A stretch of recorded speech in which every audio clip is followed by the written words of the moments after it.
Well, thank you very much, everybody. We have a very special day for a lot of reasons, actually, if you really think about it. But this is a day because Roger Penske is a great friend of mine. I've known him a long time. He received a few years ago the Presidential Medal of Freedom, the highest award in the country outside of the Congressional Medal of Honor. It's sort of the civilian version of the Congressional Medal of Honor. And I watched him win his 18th Indianapolis 500. And now I just said, did you win 19? He said, well, actually, we won 20. He won 2 more since then. So that was like 5 years ago, and he won 2 more since then. And just well-deserving. If you look, Germany, Japan, the countries, they spend billions of dollars trying to win Indy. And I guess they do it sometimes, but not much. But he's done it 20 times, so he must know something about cars and racing, and trucks, too, by the way. He knows a lot about trucks. But he's been a very special guy, and he's brought some of our outstanding racing champions with tremendous courage and guts and grit. Hello, fellas. I didn't see you guys over there. That's a good-looking couple of teams, too. They have a lot of courage. And we'll see you in a second. So we're joined by the 2023-2024 NASCAR champion, Ryan Blaney, and Joey Logano. That's really fantastic, fellas. That's great. You get that car going, like as an example, on average, how fast will you About 190. About 190, you can have it.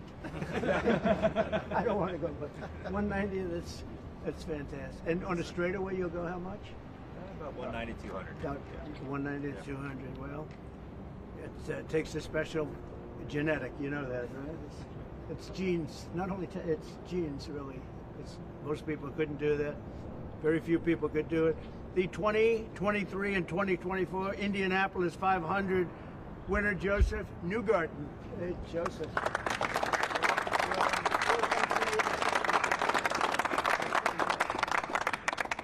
And the 2025 champions of the 24 Hours of Daytona, Felipe Nasser, Nick Tandy, and Lawrence Vantour.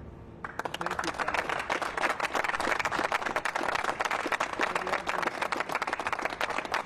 This is just a celebration of racing, and it's a celebration of Roger and his great success and his life, and these incredible champions who really do what very few people could do.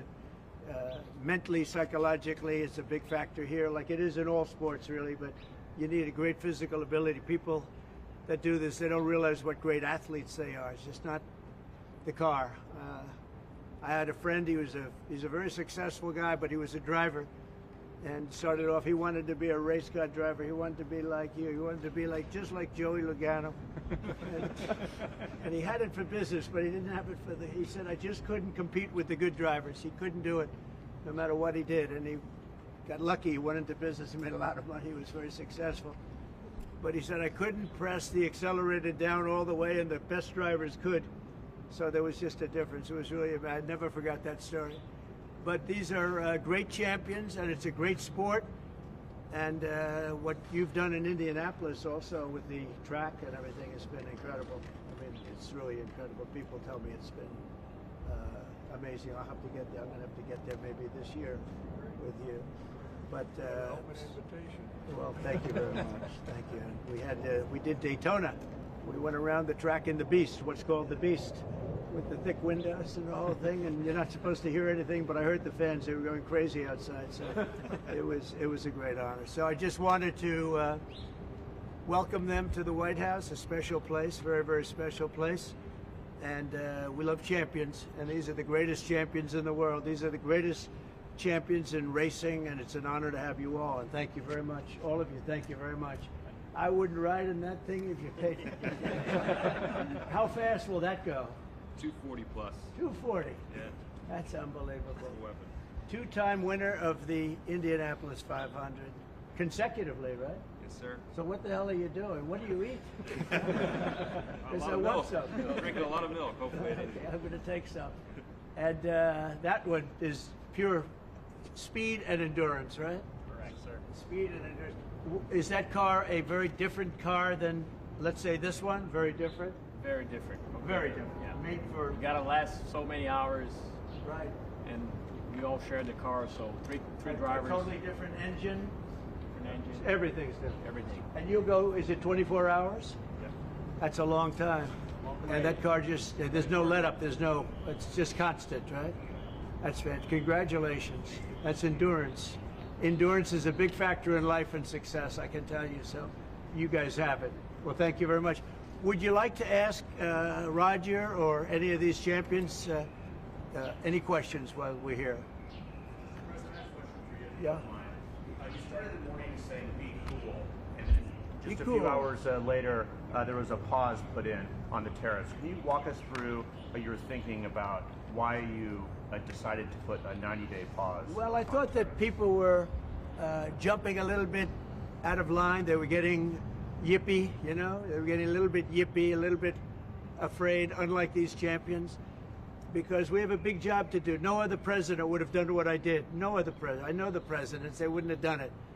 And it had to be done. What was happening to us on trade, not only with, you know, if you look at it, not only with China, but China was by far the biggest abuser in history, and others also, but somebody had to do it. They had to stop because it was not sustainable. Last year, China made $1 trillion off trade with the United States. That's not right. And now I've reversed it. It's for a short period of time, but we made $2 billion. We're making now $2 billion a day. And somebody had to do it. Roger actually said it. Charles Schwab was here a little while ago, one of the great financial people, and he said he's been waiting for 40 years for somebody to do what I did over the last month.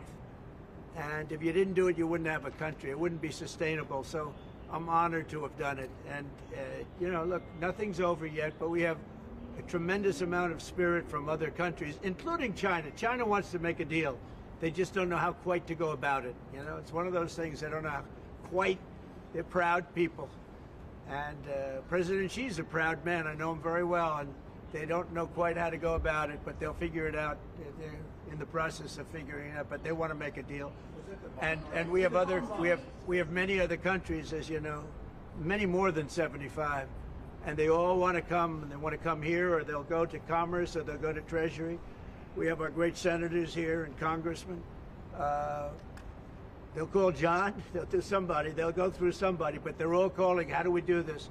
They all want to make a deal. Somebody had to do what we did, and I did a 90-day pause for the people that didn't retaliate, because I told them if you retaliate, we're going to double it.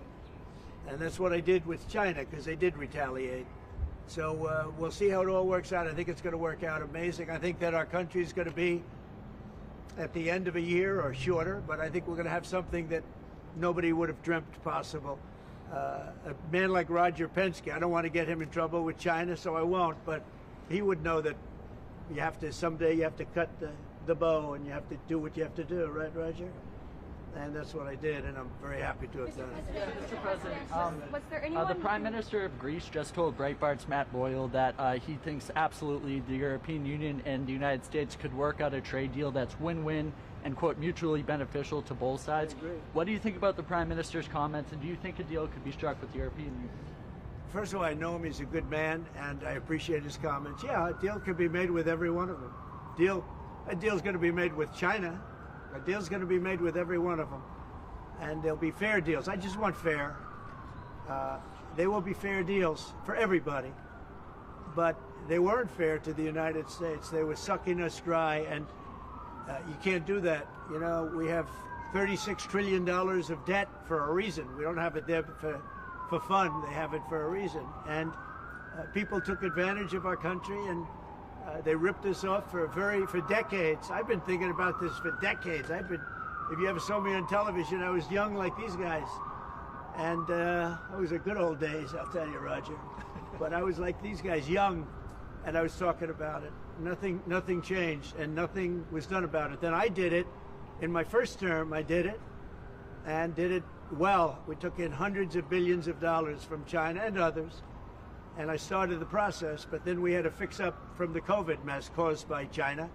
We had to fix up from that, and we did a good job of doing it. And when we handed back the reins after a rigged election, and when we handed back the reins, the stock market was higher than it was before COVID coming in.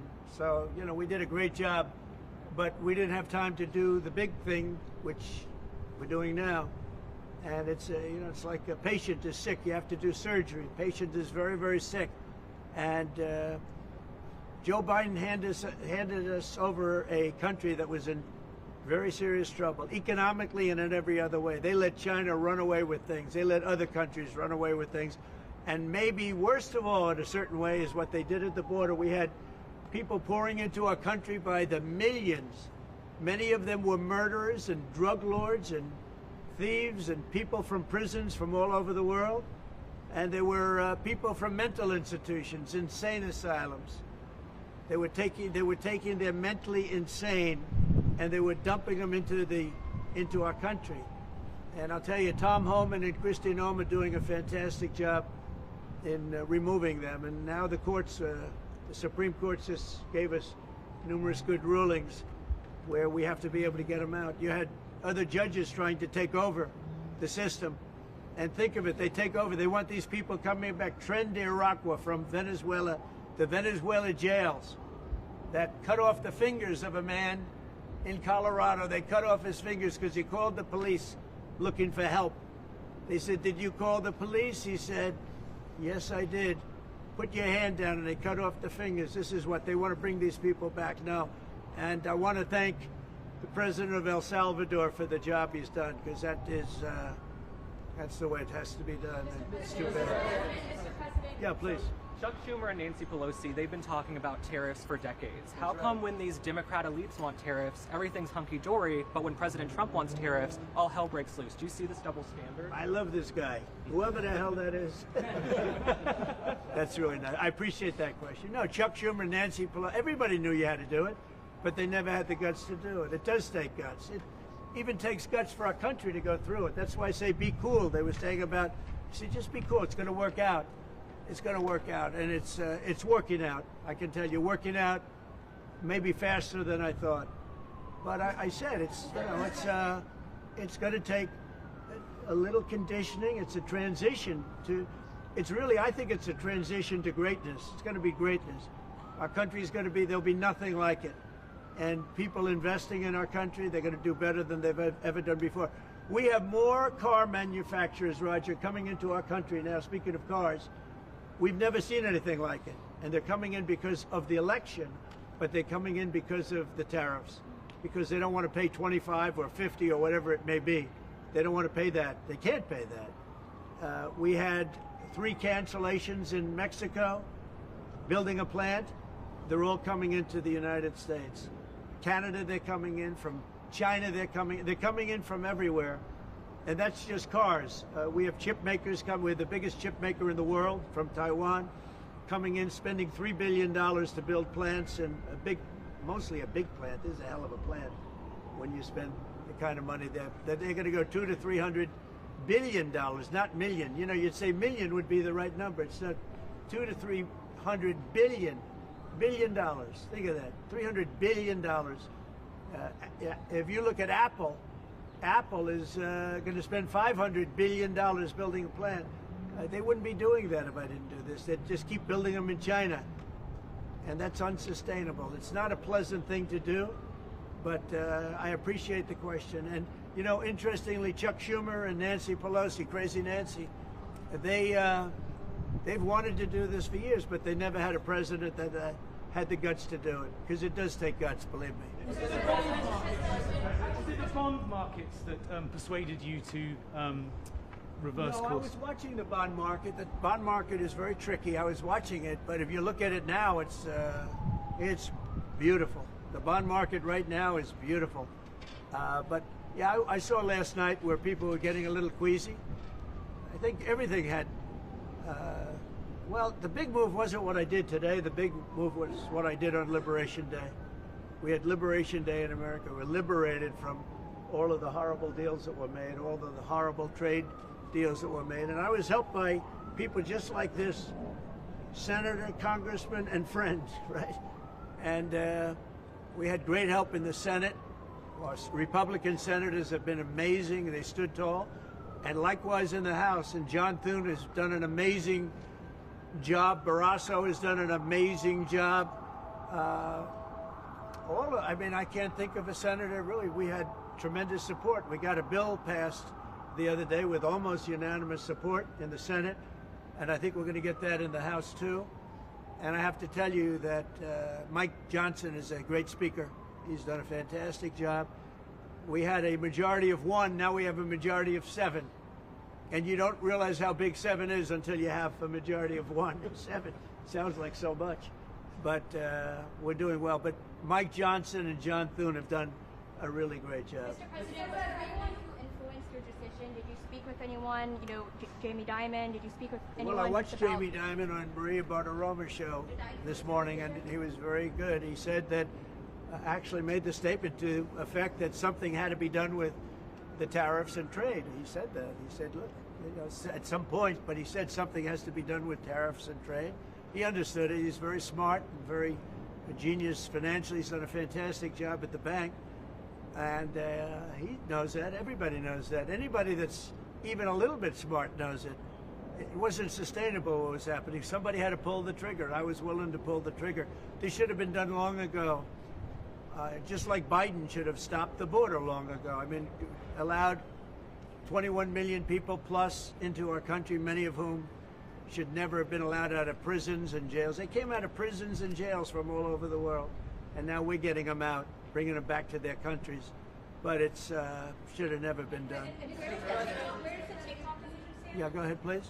Sir, would you consider exempting some U.S. companies, maybe some larger companies who have been hit hard in the markets the last few days Well, I'll take a during look this at 90 it. days? As time goes by, we're going to take a look at it. There are some that have been hard. There are some that, by the nature of the company, get hit a little bit harder, and we'll take a look at that. Yeah. How do you determine it over the next 90 days? Just instinctively, more than anything else. I mean, you almost can't take a pencil to paper. It's really more of an instinct, I think, than anything else. What's your credibility like? Because you said that these tariffs would go into effect on Monday. You said no pause. Today there is a pause. So No, how I can think people you have believe to have. your word today? It's not a question of that. You have to have flexibility. I could say, here's a wall, and I'm going to go through that wall. I'm going to go through it no matter what, and keep going, and you can't go through the wall. Sometimes you have to be able to go under the wall, around the wall, or over the wall. These guys know that better than anybody, right? You got to go around them sometimes. You're not going to go through them. So I consider, I think in financial markets, because they change. Look how much it changed today. We went from, pretty moderate today, but over the last few days it looked pretty glum, to, I guess they say it was the biggest day in financial history. That's a pretty big change. And I think the word would be flexible. You have to be flexible. Like he's asking the question about some companies. Some companies, through no fault of their own, they happen to be in an industry that is more affected by these things than others. You have to be able to show a little flexibility. And I'm able to do that. I'm going to say hello to these champions because they are great champions. I got to say hello.